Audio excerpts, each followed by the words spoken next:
Hello guys, welcome to another video. Today I'm going to be talking about the mechanical changes from the blog post Dots and Dashes.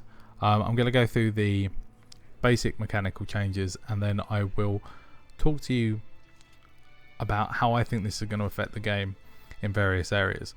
So first of all, the main thing that they're going to do is they're going to increase the stack size for stacking intensity conditions such as Bleeding Torment.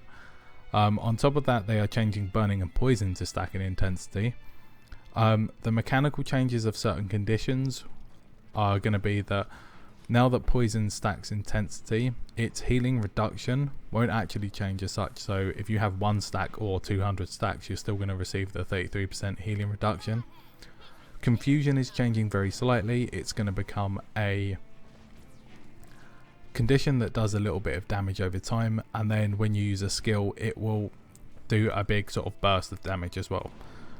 Scaling is going to be changed for condition damage, so it's going to be reduced at lower numbers and increased at higher numbers. The break-even point is going to be around 700 condition damage. Vulnerability has been changed. It's going to keep its stack of 25, but it will now affect condition damage as well as power damage, so it's just an overall percentage of damage taken will be increased. And mechanical abilities that increase movement speed will no longer affect movement abilities, so you can no longer do the, for example, Slick Shoes and Rocket Boots launch, but that means that you won't get a reduced reduction when you use a Burning Speed or Rocket Boots or whatever. So let's go into the pros and cons. PvE is going to be much better for condition build players, especially during world bosses and dungeon runs. It's going to be a lot more viable for people to run condition specs and be able to stack them. This is something that's actually been needed to be addressed since launch. It'll make a lot of condition builds come back into PvE content. Honestly though, I don't think that's the issue for PvE content at the moment. I feel it's kind of a patch job rather than a fix. PvE content isn't really an issue in terms of where the damage comes from. It's more that you can just ignore a large amount of mechanics by using DPS and invulnerabilities.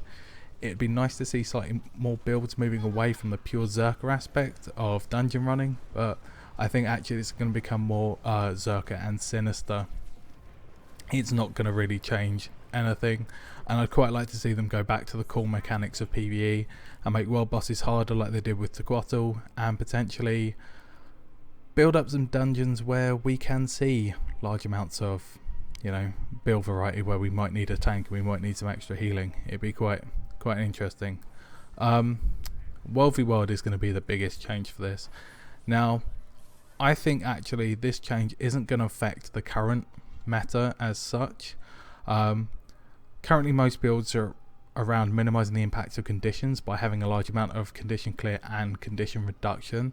This is mainly to avoid the power spikes of the Immobilize from Venom Share Thieves mainly, because the way conditions are applied in World v World, which is a lot over a larger amount of time, it really only benefit larger groups.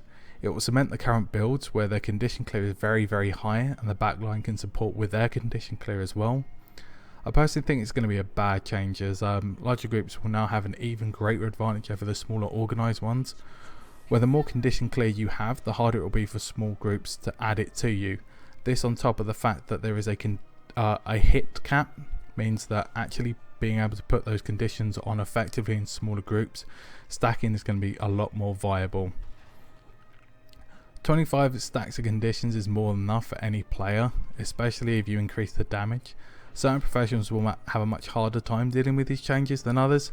I'm specifically looking at classes that struggle with condition clear here. I will be biased. The engineer has taken the brunt of a lot of these recent balance changes, and I think it's just another nail in their coffin for him. Engineers are surprisingly weak to conditions, mainly because of the large amount of their condition clear is on long cooldowns with very limited use. So 20 seconds for 2 conditions, or and that's whether the healing turret will survive or not. Maybe 1 condition here, 1 condition there, but you have to specifically trait into a specific utilities.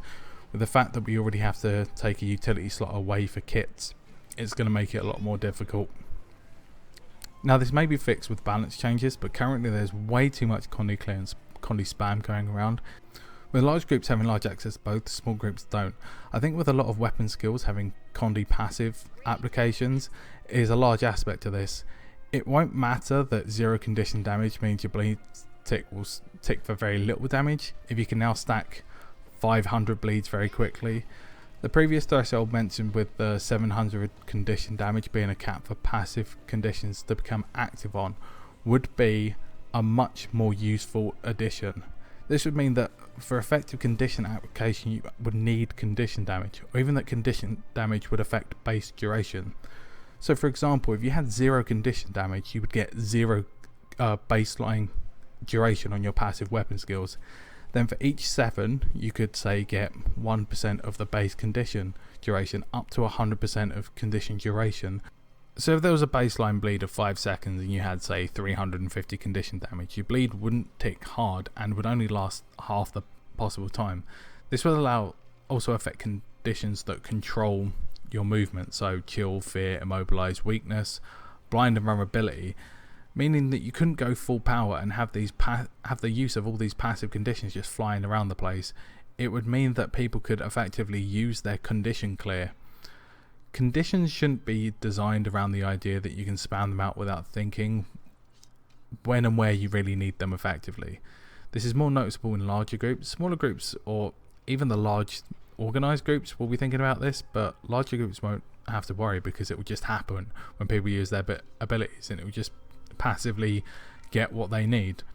Condition clear would also need to be looked at, because I personally don't think application to new heights will matter if at the moment it's very unlikely to reach 5 stacks of bleeds because of passive Condi clear flying around. Now this would just mean that you would have to actively use more Condi clear, and less passive application would probably be a much better look at the game than just being able to stack it to new heights. In terms of PvP, it's going to be an interesting place to see how this will work. With no cap and Condi burst, I think Stronghold's probably going to be the most interesting change, where you have to focus on Condi clear for the Lord.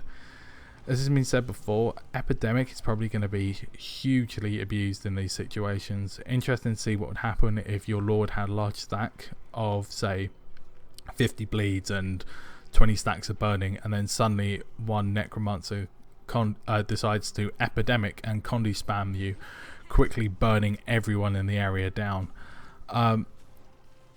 It's gonna suddenly stop being a defense build, being variable, and clearing out large groups of NPCs and players is going to be very interesting. I don't think it's going to be game breaking in terms of new gameplay, but condition spamming will quickly return, with probably condition tanks being a thing. The new Revenant being immune to Condis and then being able to spread them around would be maybe a little bit too strong, but I don't think unbeatable.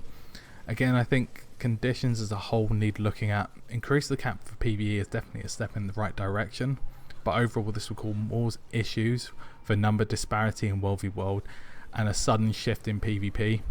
We'll have to wait and see exactly how it will work, but right now it looks like we could see a shift further down the rabbit hole of, unless you have numbers, you're going to have a bad time. I would love to hear what you guys think about this.